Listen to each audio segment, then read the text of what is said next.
স্টেডিয়ামের আলো থাকবে, থাকবে ব্যাট প্যাডের ঠোকাঠুকি, থাকবে বাউন্ডারির গর্জন, উইকেট পতনের আনন্দধ্বনি, কিন্তু থাকবে না চিয়ার লিডারদের নাচ, থাকবে না হাই ভলিউম ডিজে বাজিয়ে গানের উৎসব।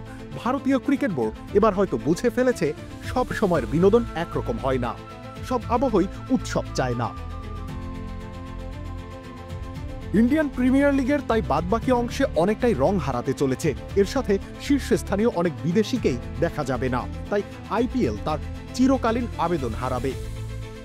শীর্ষস্থানীয় ভারতীয় গণমাধ্যম ইন্ডিয়া টুডে ভিন্ন রকমের এক আইপিএলের রূপরেখা প্রকাশ করেছে বোর্ডের বরাত দিয়ে।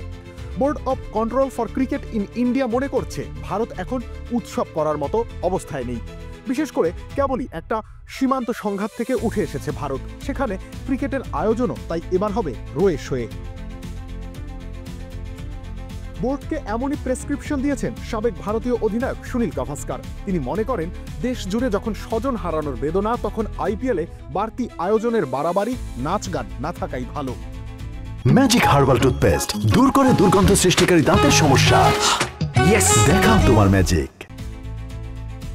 তাই বিসিসিআই জানিয়েছে, বাকি 17টি ম্যাচ থেকে সরিয়ে নেওয়া হয়েছে অতিরিক্ত বিনোদনের যাবতীয় আয়োজন।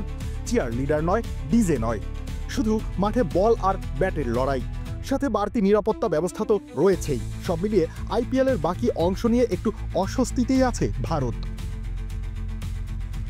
রবিউল ইসলাম রনি, খেলা ৭১।